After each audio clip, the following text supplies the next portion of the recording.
हम अक्सर आपसे कहते हैं कि हमारे देश में सड़क पर कानून तोड़ना सबसे आसान है। आप सड़क पर जाकर कुछ भी कर सकते हैं।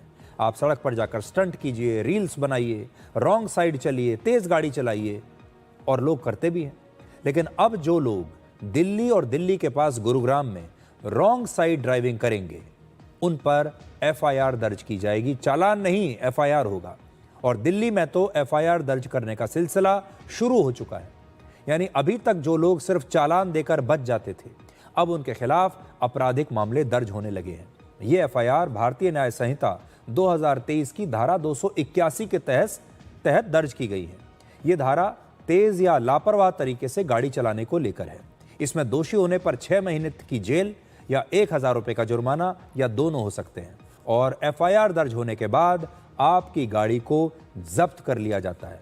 ये एक जमानती अपराध तो है, जमानत तो आपको मिल जाएगी, लेकिन जमानत लेने और गाड़ी छुड़ाने के लिए उस व्यक्ति को पुलिस स्टेशन और अदालत के कई चक्कर जरूर लगाने पड़ेंगे। हमारे देश में कानूनी प्रक्रिया वैसे भी बहुत लंबी है।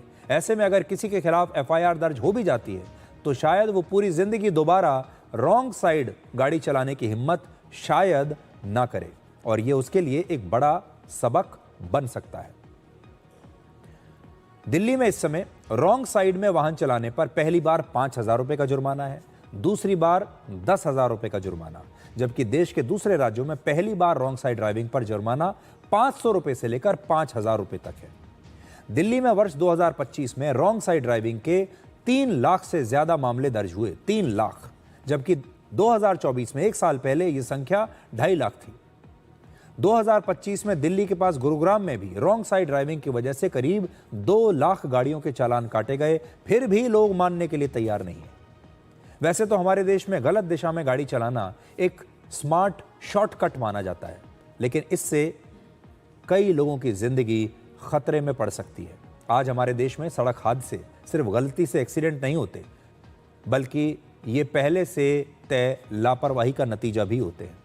2023 में सड़क दुर्घटनाओं की वजह से 1,72,000 लोगों की मौत हुई थी। इनमें 9,000 से ज्यादा लोगों की मौत रॉन्ग साइड गाड़ी चलाने की वजह से हुई। 9,000 लोग।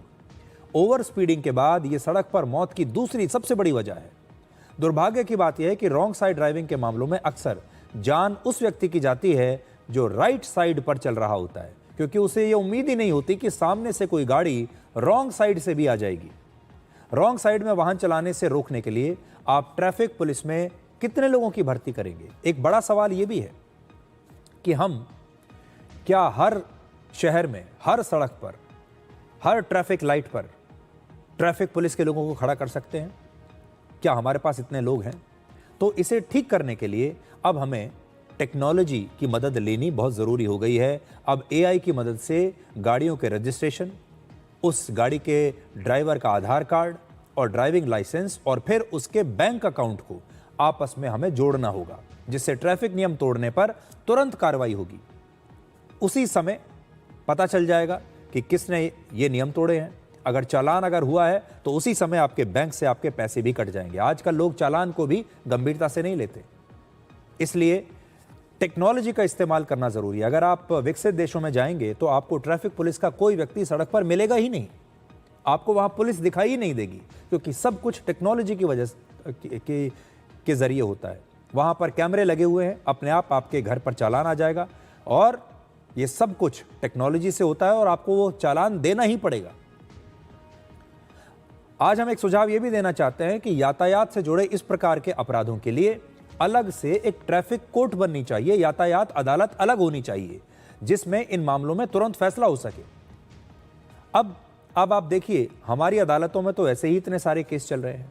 अगर ट्रैफिक के एफआईआर भी वहीं जाने लगी तो न्याय कैसे होगा? इसलिए ट्रैफिक को लेकर अब एक अलग पूरा सिस्टम बनना चाहिए, एक अलग अदालत बननी चाहिए, ऐसी अदालत जहां पर सिर्फ ट्रैफिक के अपराधों की ही सुनवाई हो। अब ट्रैफिक के नियम तोड़ने वाले भी 2 प्रकार के लोग हैं। पहले वो जो खुद अपनी जान को खतरे में डालते हैं, इस प्रकार के काम करते हैं, जैसे उन्होंने हेलमेट नहीं पहना, सीट बेल्ट नहीं लगाई, इस सब को करके वो अपनी जान जोखिम में डालते हैं। लेकिन कुछ लोग वो हैं जो रॉन्ग साइड गाड़ी चलाते हैं, गाड़ी चलाते समय मोबाइल फोन पर बात करते हैं, ट्रैफिक सिग्नल जंप करते हैं, तेज और खतरनाक गाड़ी चलाते हैं, या बहुत सारे लोग तो अब गाड़ी के अंदर बैठकर फिल्म देख रहे हैं, वीडियो देख रहे हैं। ऐसे लोग दूसरे लोगों की जिंदगी को खतरे में डाल रहे हैं। ये अटेम्प्ट टू मर्डर जैसा है, हत्या जैसा है। इसलिए ऐसे ट्रैफिक नियमों को तोड़ने पर उसे क्रिमिनल ऑफेंस माना जाना चाहिए, इसे अपराध की श्रेणी में रखा जाना चाहिए और वही कार्रवाई होनी चाहिए जो किसी अपराधी के साथ होती है। तब जाकर आपकी जो सड़कें हैं ये आपके चलने के काबिल होंगी, वरना आज की स्थिति ये है कि आप सड़कों पर चल नहीं सकते। अगर आप राइट साइड में चल भी रहे हैं तो भी आप सुरक्षित नहीं हैं, क्योंकि कोई और व्यक्ति रॉन्ग साइड से आएगा और आपकी जिंदगी को खतरे में डाल देगा। एक छोटा सा ब्रेक और इसके बाद आपको दिखाएंगे कि आपकी कार के बड़े बड़े टच स्क्रीन की वजह से दुर्घटनाओं की आशंका कितनी बढ़ जाती है।